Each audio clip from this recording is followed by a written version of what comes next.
What's up, everybody? This is the 7th week of off-season training.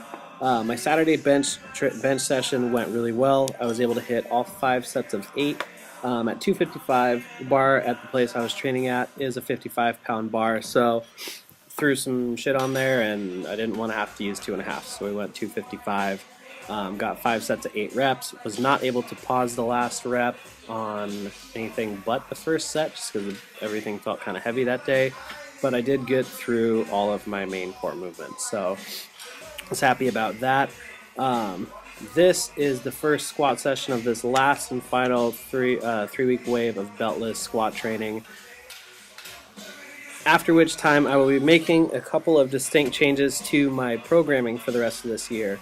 We're going to be hosting a push-pull meet here at the gym as a charity event, and so I'm going to be not necessarily peaking, but I'm going to be adjusting my deadlift and bench training to help facilitate hitting some good numbers for that meet. I would really like to put down something in the 375 to 400 range on bench, and also finish the year off with a 650 deadlift. So kind of have things tweaked and aim in that direction. I won't be fully peaking either of the two lifts as far as dropping off volume. I'm just going to have my training cycle build up towards those numbers. I'm going to just take them towards the end of the cycle. So you'll be seeing some changes in my deadlift programming starting this week. The squat and the bench, I'm going to keep going on this same program for the last 3 weeks.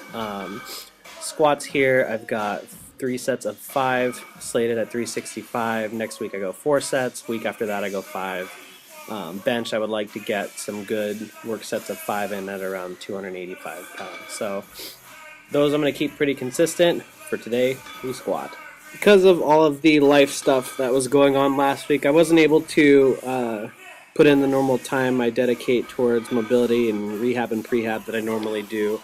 And I can definitely see the impact of that on today's squat session. Weight was moving quickly. I think hitting the 365 pause squat at the end of my session last Monday definitely got me prepared for handling this on my back. So the weight itself did not really feel too difficult.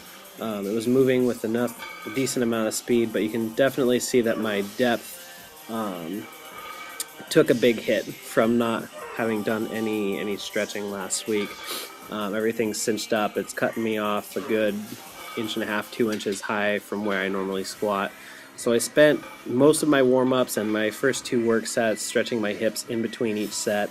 And this one isn't too bad as far as depth, but I usually squat deeper than this, so it's not to the level where I usually like it. But this is definitely better than the first 2 sets.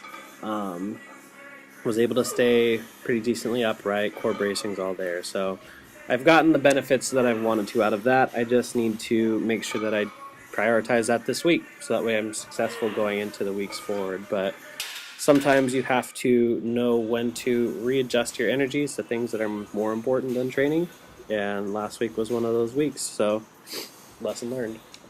Follow these with front squats. If you haven't done this variation before, this is an Elite FTS SS yoke bar. I'm using the bar upside down and backwards to front squat with.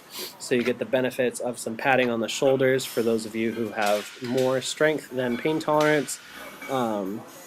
This may be something that you want to check out. So not that I'm opposed to regular front squatting, I just, with the way my shoulders and biceps typically are, feel like this is going to be a little bit less impactful way to still get the same training stimulus. So I use these, went 200 pounds, 240, which is this set, for 5 reps, and then I decided to jump to 300 pounds on the last one, and only took a triple here. I probably could have done another rep or 2, but I started to dump forward on the 3rd rep, so I decided to shut the set down. Moving into next week, I'm going to most likely take this for 5 on a 2nd set, and then try for another set of 3 to 5 somewhere in the 330 range. Just going to have to play that by ear and see how I'm feeling, but I would like to hit a 400-pound front squat inside of the next couple of weeks for maybe a double. I can definitely see how these are going to have a nice carryover to not just my squat, but also my deadlift. Um, just by, again, working on core bracing, staying upright, and then also the upper back strength that is necessary to be a good front squatter, and that's something that I've neglected in the past. So really looking forward to addressing that and see if I can bring my front squat maybe up closer to 400 or 500 pounds. Follow these with something else I'm typically not a big fan of doing and also not so good at. Um, a high bar Olympic style close stance squat. Um, so literally giving myself every possible challenge I can while squatting. Um, these actually felt much better than they used to. Thank you to some beltless training on that. This is my conservative top set of 275 for 8.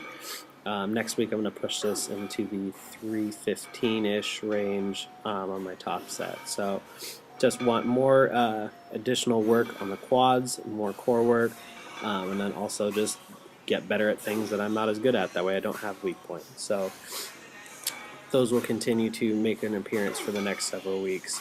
I followed this with a new superset. I hit 15 reps here on the glute ham raise.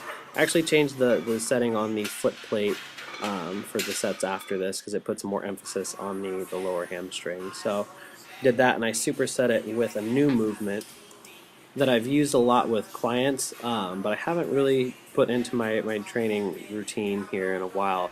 It's called a stallion, and it is basically a band hip distracted version of a kettlebell kind of squat RDL combination.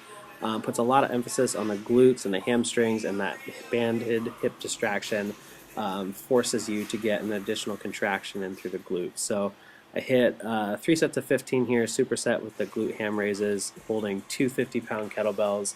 Next week I'm going to go 20 reps on these, and then also use a little bit stronger band just to get some direct glute work in. So that is it. I hope you enjoyed the video. If you did, please like it and subscribe to my channel.